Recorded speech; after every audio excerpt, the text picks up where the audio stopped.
Dubai, Bastian Buri. And Bastian, thanks for joining us on the rundown. So tell us about this air bridge. We know the key role, as I mentioned, that the UAE played in sort of the other direction, taking Westerners and Afghani refugees out of Afghan. How does it work going back the other way, flights into Kabul airport? So first of all, Calev, it works on a daily basis. You have in the United Arab Emirates a whole range of civilian and commercial airports, the most important ones being, for example, Abu Dhabi and Dubai, where I'm located right now. And among these commercial flights, you have roughly one every 5 to 10 minutes during this COVID time. You have some non-passenger transporting cargo. They're full of medical equipment, full of goods, and full of food. Of course, among these food you have roasted veal, you have powdered milk, you have ingredients such as cooking oil, all the necessities that will ensure that the targeted Afghans you were talking about in your introduction will be able to have proper and complete meals.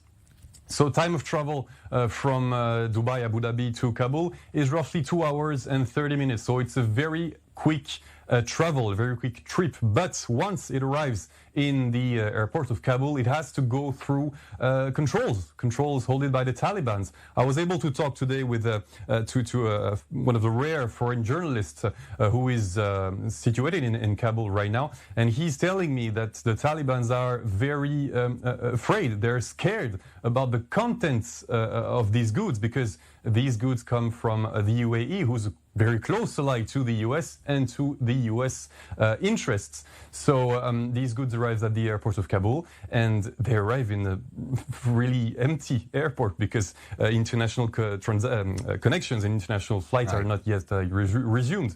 It will still be the case, though, with Pakistanis, a national company who's going to resume flights from next week, but transporting only humanitarians and journalists.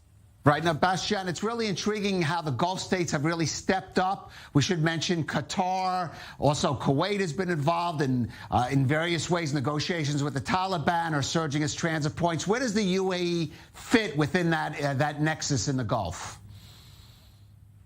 Well, I would say, Calev, that it's quite balanced. On the first hand, Qatar was among the first countries to be this real platform that gained trust from the administration, the American administration, and also from Taliban. Let me remember you that the Taliban opened a political representation in Doha, but it turned against the Qatari authorities because they were accused then of sponsoring terrorism. And on the other hand, you have the UAE, who played the role smartly because they were the ones who recognized the Taliban government in the 90s, and now they are much more useful to the US in terms of intelligence in Afghanistan. So every party plays the role differently.